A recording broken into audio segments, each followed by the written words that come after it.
श्री कृष्ण। परम भगवान श्री कृष्ण का पवित्र नाम अमृत के समान है, जो मनुष्य को इस भौतिक संसार के दावानल से मुक्त करा देता है।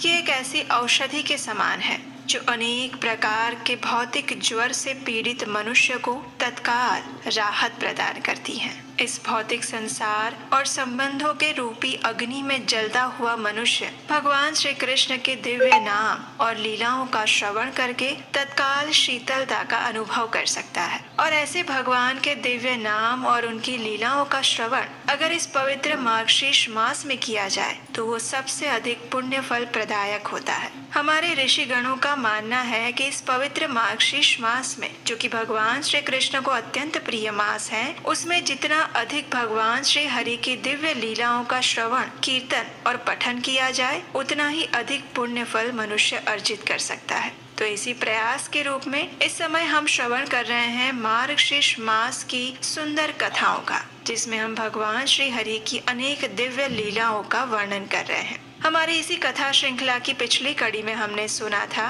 कि देवर्षि नारद मुनि ने वृंदावन के विषय में जिज्ञासा प्रकट की और नारायण ऋषि ने उनकी जिज्ञासा को पूर्ण करते हुए वृंदावन स्थान की उत्पत्ति और श्रीमती राधा रानी के पवित्र स्तोत्र के विषय में विस्तार पूर्वक जानकारी प्रदान की थी। तो चलिए अब हम आज की कथा को आगे बढ़ाते हैं। ऋषि नारायण से वृंदावन और श्रीमती राधिका के स्तोत्र का श्रवण करने के बाद नारद मुनि ने कहा, हे प्रभु, आपकी कृपा से यह अत्यंत दुर्लभ और परम आश्चर्यजनक स्तोत्र मुझे प्राप्त हुआ है। देवी श्री राधिका का संसार विजय नामक कवच भी उपलब्ध हुआ। सुयज्ञ ने जिसका प्रयोग किया था वो दुर्लभ स्तोत्र भी मुझे मिल गया है। भगवान श्री कृष्ण की अनेक सुंदर कथाओं को सुनकर आपके चरण कमलों के आशीर्वाद से आज मैंने बहुत कुछ पा लिया। अब आप मुझे भगवान श्री कृष्ण की आगे की कथा का वर्णन सुनाइए कि वृंदावन में प्रातः काल उस अद्भुत नगर को देखकर सभी ग्वालों ने कैसी प्रतिक्रिया दी और उसके बाद क्या हुआ। ये सुनकर भगवान श्री नारायण ने कहा, हे नारद, जब वहाँ पर रात बीत गई तब विश्वकर्मा देव चले गए और अरुणोदय की सुंदर बेला आ गई। सभी लोग जाग गए और उठते ही उन सभी ने अत्यंत विलक्षण सुंदर उस नगर को देखा और सभी व्रजवासी आपस में बातें करने लगे। अरे अरे, ये कैसा आश्चर्य है, ये कैसे संभव हुआ। न जाने भूतल पर किस रूप से कौन ऐसा सुंदर नगर प्रकट कर सकता है। जब इस प्रकार वे सब बात कर रहे थे, उस समय नंद महाराज जी गर्ग मुनि के वाक्यों का स्मरण करके सब कुछ मन ही मन जान गए। वो समझ गए और उन्होंने मन में ही विचार किया कि संपूर्ण चराचर जगत श्री हरि की इच्छा से ही उत्पन्न हुआ है, जिनके भूभृंग की लीला मात्र से ब्रह्मा जी से लेकर तृण पर्यंत संपूर्ण जगत उद्भूत और तिरोभूत होता है। उनके लिए क्या और कैसा असाध्य हो सकता है। जिनके रोमकूपों में संपूर्ण ब्रह्मांड स्थित है, उन परमेश्वर महाविष्णु श्री हरि के लिए क्या असंभव है। इस प्रकार सोचते हुए नंद महाराज उस नगर में घूम घूम कर एक एक घर को देखकर और वहाँ लिखे हुए उन सभी के नामों को पढ़कर सबके लिए घरों का वितरण करने लगे। महाराज नंद और वृषभानु ने शुभ मुहूर्त देखकर प्रवेश कालीन मंगल कृत्य का संपादन किया और दोनों ने अपने अपने गृहों में प्रवेश किया। वृंदावन में रहते हुए उन सबके मुख और नेत्र अत्यंत प्रसन्नता से खिले हुए थे। उन सभी गोपों ने भी अत्यंत आनंद पूर्वक अपने अपने घरों में गृह प्रवेश किया। अपना अपना स्थान देखकर सभी गोपों को बड़ा ही आनंद मिला। वहाँ पर बालक और बालिकाएं भी हर्ष पूर्वक खेलने कूदने लगे और भगवान श्री कृष्ण और बलदेव भी कौतूहलवश अपने मित्रों के साथ उस स्थान पर क्रीड़ा करने लगे। इस प्रकार सभी गोकुल वासी अब वृंदावन वासी बन गए थे और वे अत्यंत सुख पूर्वक भगवान श्री कृष्ण और बलराम जी के सानिध्य में अपने दिन व्यतीत करने लगे। इतना कहकर ऋषि नारायण चुप हो गए, लेकिन नारद मुनि की जिज्ञासा को कौन शांत कर सकता है। इसलिए नारद मुनि ने कहा, हे मुनि श्रेष्ठ, हे ज्ञान सिंधु, मैं आपका शरणागत शिष्य हूँ। कृपया आप मुझे श्री कृष्ण लीलामृत का और पान करवाइए। उन्होंने आगे और कौन कौन सी लीलाएं की वो भी आप बताइए। इसके उत्तर में ऋषि नारायण ने पुनः कृष्ण लीला आरंभ की और उन्होंने कहा, एक दिन बलराम जी के साथ श्री कृष्ण ग्वाल बालों को लेकर मधुवन में गए। उस स्थान पर यमुना के किनारे अनेक सुंदर कमल पुष्प खिले हुए थे। उस समय सभी बालक हजारों गायों के साथ वहां खेलने कूदने और विचरण करने लगे। अब खेलते खेलते वे सभी थक गए, भूख और प्यास भी लगी। तो उस समय सभी गोप शिशुओं ने भगवान श्री कृष्ण के पास आकर कहा, कन्हैया, ओ कन्हैया, हमें तो बहुत भूख लगी है। अब तुम ही हमारे स्वामी हो, हम सेवकों को तुम आज्ञा दो कि अब क्या किया जाए। ग्वाल बालों की बात सुनकर प्रसन्न मुख वाले श्री हरि ने उनसे कहा, हे मित्रों, जहाँ ब्राह्मणों का सुखदायक यज्ञ स्थान है वहाँ पर जाओ और उन यज्ञ में तत्पर ब्राह्मणों से कहो कि हमें भूख लगी है और इसलिए भोजन के लिए कुछ अन्न मांग कर आओ। वे सभी ब्राह्मण अंगिरस गोत्र के हैं और श्री वन के निकट अपने आश्रम में यज्ञ करते हैं। उन्होंने श्रुतियों और स्मृतियों का विशेष ज्ञान भी प्राप्त किया हुआ है।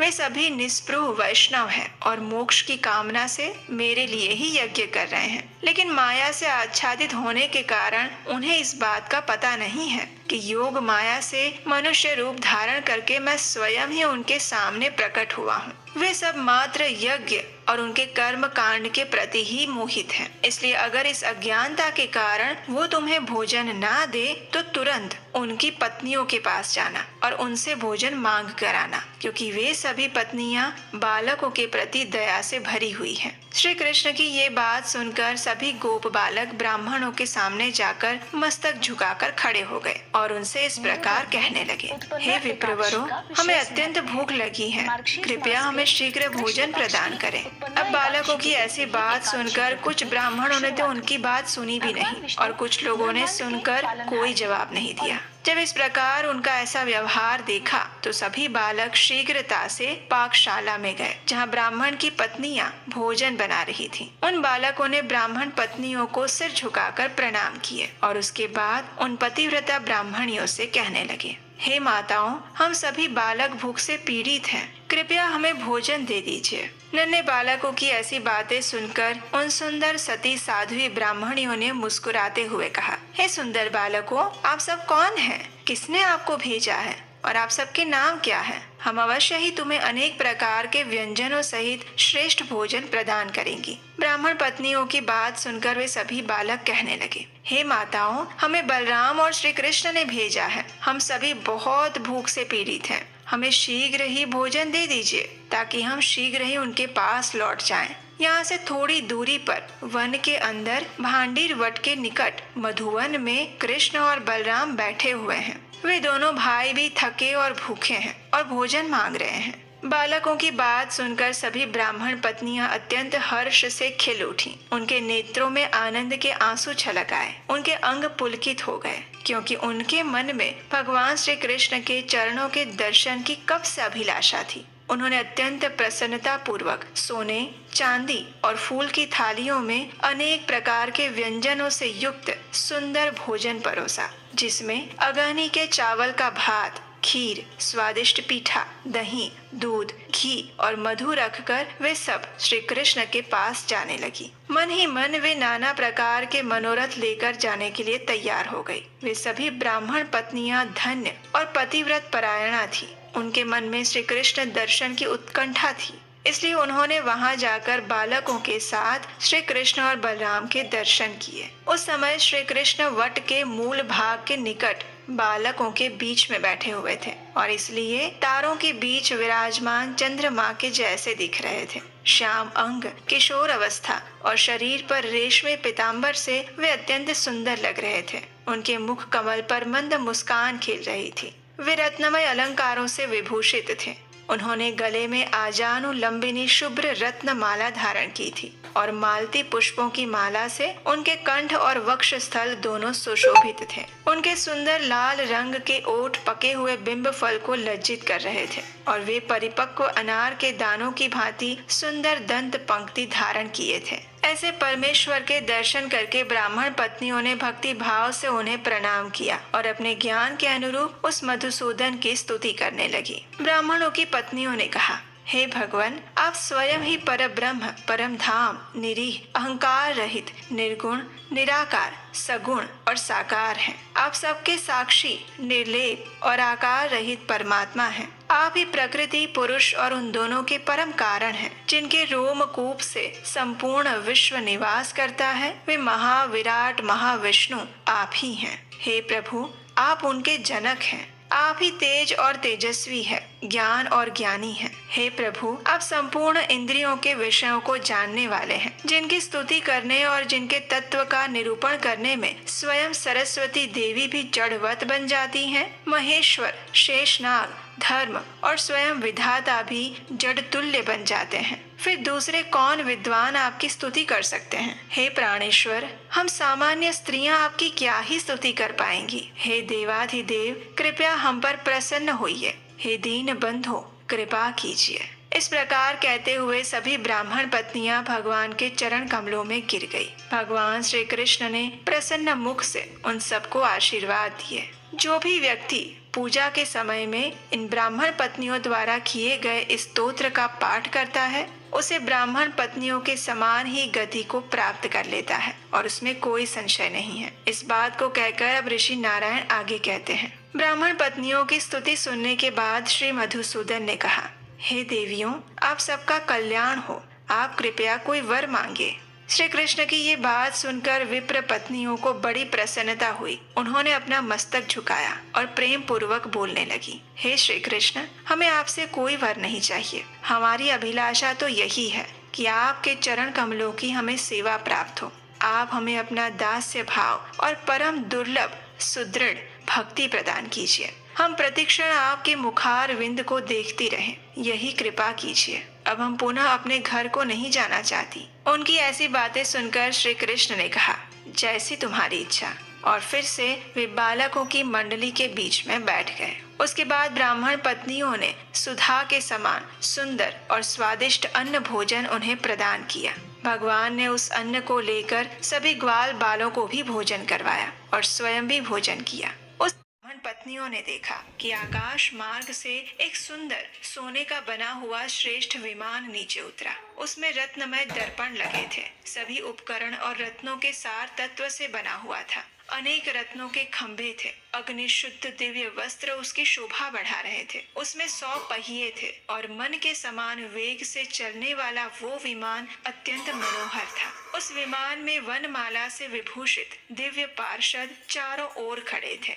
उन सब ने पीताम्बर पहन रखा था। वे 2 भुजाओं से युक्त गोपवेशधारी थे और वे सभी तुरंत रथ से उतरकर भगवान श्री हरि के चरणों में प्रणाम करके उन ब्राह्मण पत्नियों से कहने लगे, हे देवियों, आप इस विमान पर चढ़ जाएं। और उनकी आज्ञा का पालन करते हुए सभी ब्राह्मण पत्नियां श्री हरि को नमस्कार करके अपने मनोवांछित गोलोक में जाकर पहुंच गई। उन्होंने मानव देह का त्याग कर दिया और तत्काल भगवान की नित्य संगिनी गोपियां बन गई। उसके बाद श्री हरि ने वैष्णवी माया के द्वारा उनकी छाया का निर्माण किया और स्वयं ही उन्हें ब्राह्मणों के घरों में वापस भेज दिया। सभी ब्राह्मण जो यज्ञ कर रहे थे, वे अपनी अपनी पत्नियों के लिए उद्विग्न थे। सभी और उन्हें खोज रहे थे और उसी समय उन्हें अपनी पत्नियां वापस मिली। उन सबको देखकर वे सभी प्रसन्न हुए और विनय पूर्वक उनसे कहने लगे, आप सभी लोग परम धन्य हैं, क्योंकि आप सबने साक्षात परमेश्वर के दर्शन किए हैं। हमारा जीवन व्यर्थ है। हम वेद पाठ भी निरर्थक ही कर रहे हैं। वेद और पुराण में सर्वत्र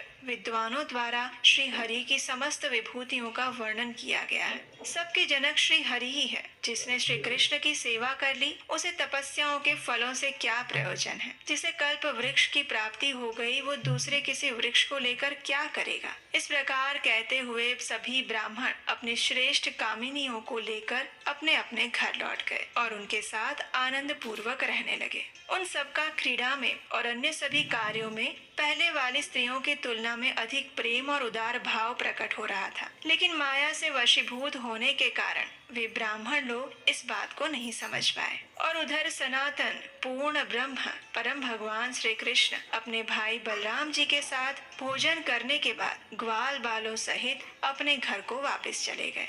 हे नारद मुनि, इस वृतांत को पूर्व काल में मैंने अपने पिता धर्मदेव से सुना था। अब मुझे आप ये बताएं कि अब आप क्या सुनना चाहते हैं।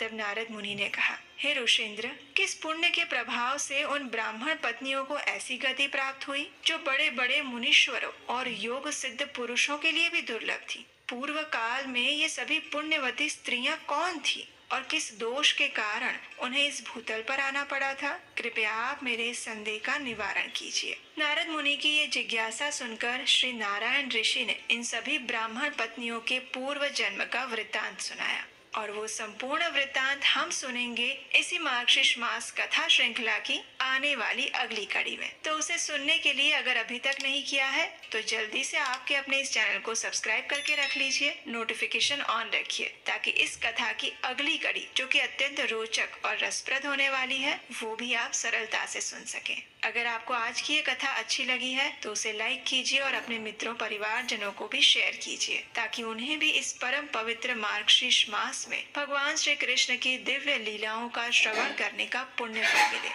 और भगवान की कथाओं को अधिक से अधिक लोगों तक पहुंचाने का पुण्य फल आपके खाते में जाए। और हम आपसे मिलेंगे बहुत जल्द इसी कथा श्रृंखला की अगली कड़ी के साथ। हरे कृष्णा।